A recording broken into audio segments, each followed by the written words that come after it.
देश के सबसे बड़े सरकारी bank state bank of India ने वित्त वर्ष 2025 के लिए चौथी तिमाही के नतीजे जारी कर दिए हैं। ये नतीजे कैसे रहे हैं, क्या आने वाले हफ्ते में शेयर बाजार के लिए ये नतीजे एक इम्पोर्टेंट ट्रिगर हो सकते हैं, क्या एसबीआई के स्टॉक पर कोई असर पड़ता दिखाई देगा, ये सब कुछ अपनी इस रिपोर्ट में आज समझने की कोशिश करेंगे। एक बार देखते हैं कि एसबीआई ने किस तरीके के नतीजे जारी किए हैं और क्या ये अनुमान से बेहतर रहे हैं या अनुमान से कमजोर रहे हैं। इसके ऊपर भी आपको सारी जानकारी इसी वीडियो में देंगे, इसलिए वीडियो के अंत तक हमारे साथ जरूर बने रहिएगा। स्टेट बैंक ऑफ इंडिया ने वित्त वर्ष 2025 की चौथी तिमाही के लिए अपनी रिपोर्ट जारी की है, जिसमें बैंक के मुनाफे में थोड़ी गिरावट आई है, लेकिन कुछ जरूरी आंकड़ों में बढ़ोतरी भी बेहतरीन देखने को मिली है। एसबीआई के Q4 FY25 के नतीजों के ऊपर अगर चलें तो मुनाफे में लगभग 10% की गिरावट है। प्रॉफिट आफ्टर टैक्स 9.93% घटकर 18,643 करोड़ रुपए हो गया है। पिछले साल ये 20,698 करोड़ रुपए था। हालांकि मुनाफे में गिरावट जरूर यहां दिखाई दे रही है, लेकिन फिर भी माना जा रहा है कि बैंक की फाइनेंशियल स्थिति काफी मजबूत है। एक बार नेट इंटरेस्ट इनकम के ऊपर भी नजर डालिए। एसबीआई की इंटरेस्ट इनकम में 7.77% की बढ़ोतरी हुई है और ये 1,19,666 करोड़ रुपए हो गई है, जबकि बीते साल की अगर बात की जाए तो 1,11,043 करोड़ रुपए थी।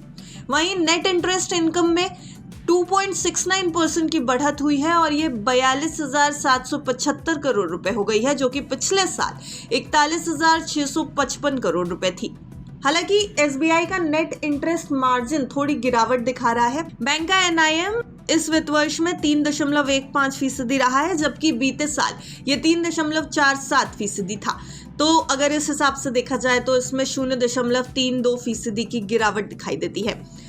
वहीं ऑपरेटिंग प्रॉफिट के ऊपर नजर डालेंगे और प्रोविजन के ऊपर भी नजर डालेंगे तो आपको आंकड़े कुछ इस तरह दिखाई देंगे। एसबीआई का ऑपरेटिंग प्रॉफिट 8.83% बढ़ गया है, 31,286 करोड़ रुपए हो गया है। हालांकि लोन लॉस प्रोविजन में 20.35% की बढ़ोतरी हुई है और ये 3,964 करोड़ रुपए तक पहुंच गया है। आपको बता दें कि वित्त वर्ष 2024-25 के लिए एसबीआई का नेट प्रॉफिट 16% बढ़ चुका है। जी हाँ, एसबीआई ने 2024-25 के लिए जो आंकड़े जारी किए हैं उस हिसाब से अगर देखा जाए तो FY25 में नेट प्रॉफिट 16% से ज्यादा की बढ़त दिखाकर 70,901 करोड़ रुपए हो गया है। वहीं एक साल पहले अगर देखा जाए तो ये मुनाफा 61,077 करोड़ रुपए था। नेट इंटरेस्ट इनकम में भी FY25 में बढ़ोतरी हुई है 4.43% की और ये 1,66,965 करोड़ रुपए हो गई है, जो कि वित्त वर्ष 2024 में 1,59,876 करोड़ रुपए थी। वहीं एनआईएम में 21 बेसिस पॉइंट की गिरावट देखने को मिल रही है, ये 3.22% हो गया है, जो कि वित्त वर्ष 2024 में 3.43% था। आपको बता दें कि ये नतीजे जारी करते ही एसबीआई ने डिविडेंड का भी ऐलान किया है। वित्त वर्ष 2025 के लिए एसबीआई ने 15 रुपए 90 पैसे प्रति शेयर का डिविडेंड देने का ऐलान किया है। डिविडेंड के लिए रिकॉर्ड डेट 16 मई 2025 रखी गई है और इसका भुगतान 30 मई 2025 को किया जाएगा। वहीं दूसरी तरफ एसबीआई ने वित्त वर्ष 2025-26 में 25,000 करोड़ रुपए तक इक्विटी पूंजी जुटाने की योजना बनाई है। ये पैसा QIP, FPO या दूसरे तरीकों से जुटाया जाएगा। एसबीआई के Q4 FY25 परिणामों में मुनाफे में गिरावट आई है, लेकिन बैंक के कुछ जरूरी आंकड़े जैसे कि इंटरेस्ट इनकम और ऑपरेटिंग प्रॉफिट में बढ़त दिखाई दे रही है। इसके अलावा देखा जाए तो डिविडेंड और फंडरेज की जो घोषणा हुई है वो भी शेयर होल्डर्स के लिए एक अच्छी खबर मानी जा रही है।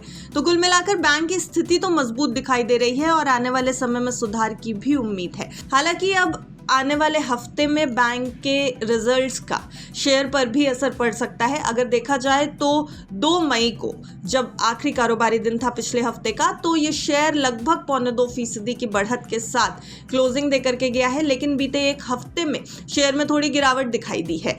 लगभग 1% के आसपास की गिरावट ये स्टॉक दिखा रहा था। हालांकि बीते एक महीने में इस स्टॉक में 3% की बढ़त जरूर दिखाई दी है। बीते 6 महीने में और बीते 1 साल में स्टॉक की ग्रोथ धीमी रही है। बीते 6 महीने की अगर बात की जाए तो ये लगभग 3.25% का नेगेटिव रिटर्न अपने निवेशकों को देकर के गया है। वहीं 1 साल में SBI के स्टॉक में लगभग 4% का नेगेटिव रिटर्न निवेशकों को मिला है। तो क्या ये नतीजे SBI के स्टॉक को थोड़ी तेजी दे पाएंगे? ये अब देखने वाली बात होगी। ब्यूरो रिपोर्ट, बिज़ तक।